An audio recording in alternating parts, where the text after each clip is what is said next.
In the previous video, we have discussed how to create two servers.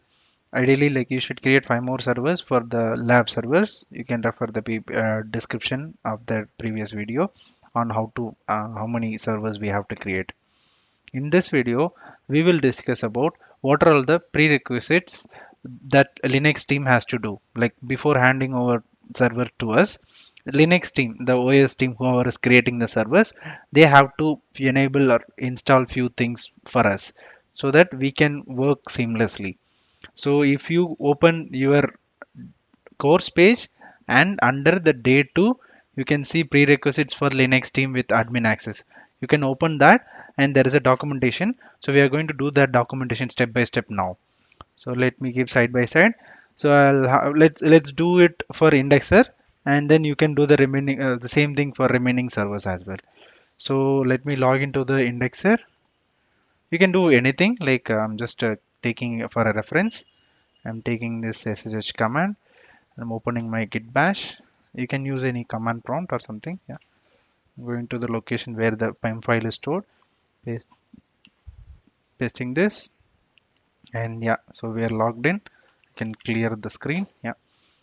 And you can follow the step by step. So the first one is we have to switch as a root user. Yeah. And then install NetTools.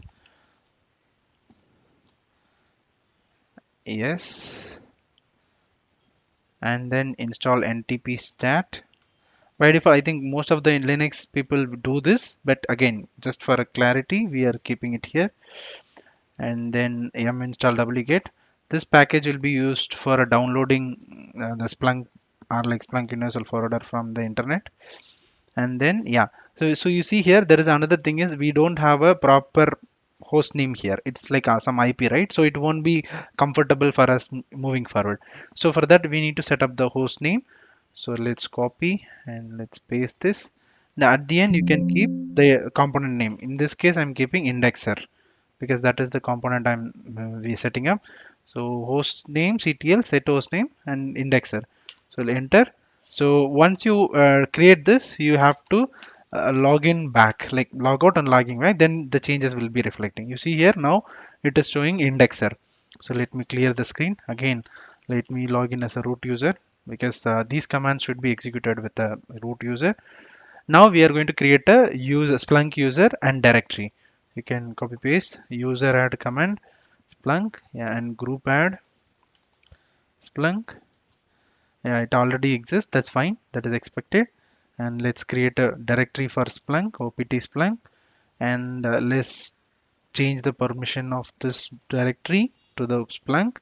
And then we can also check by giving ll/opt, and we should see like a Splunk folder with the permission of a Splunk owner, right? And then we have to disable now the users and directories are created. Now we have to disable the transparent huge pages. Why to disable all these things? You can refer it in Splunk documentation, but this is the mandatory steps to improve the performance of Splunk. Okay, so for that I'm already a root user, so I can just copy paste this directory one. I'm inside this directory etc initd, and then we have to create a new script. So before that, let's check what all the things are there. Yeah, there is nothing. So you can create the script and enter and click on insert more. You can copy paste the script. Don't worry about it if you don't know what is the script is doing. The Linux team will do it. So even like they are the one who is going to do it, so they will understand what the script is doing. You don't need to worry about it. And then yeah, save it, and then you can check if the script is correctly pasted. Yeah, it is pasted correctly because sometimes like a few letters will be missing.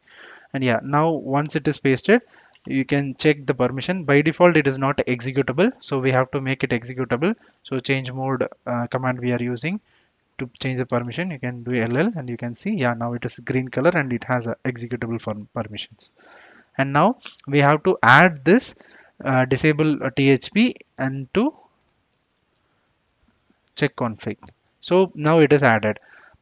We should also increase the ulimit, right? Ulimit, this recommendation is given by Splunk. Ulimit increasing, THP disabling. These two are recommended by Splunk. So just we have to do this for mandatorily. And let's open this file vi etc security limits, and let's go to the bottom of the file and click on insert, and then just before the end of the file you can just paste the content whatever it's pasted, I mean mentioned here. Yeah, save the file, and then you need to reboot the server. So this will reboot the server so that the THP disabling and the ulimits changes will be reflecting. Now let's try to log into the server again. Okay, I think once it is rebooted, the IP address will change. Let's go to the instances and let's see if it is, yeah.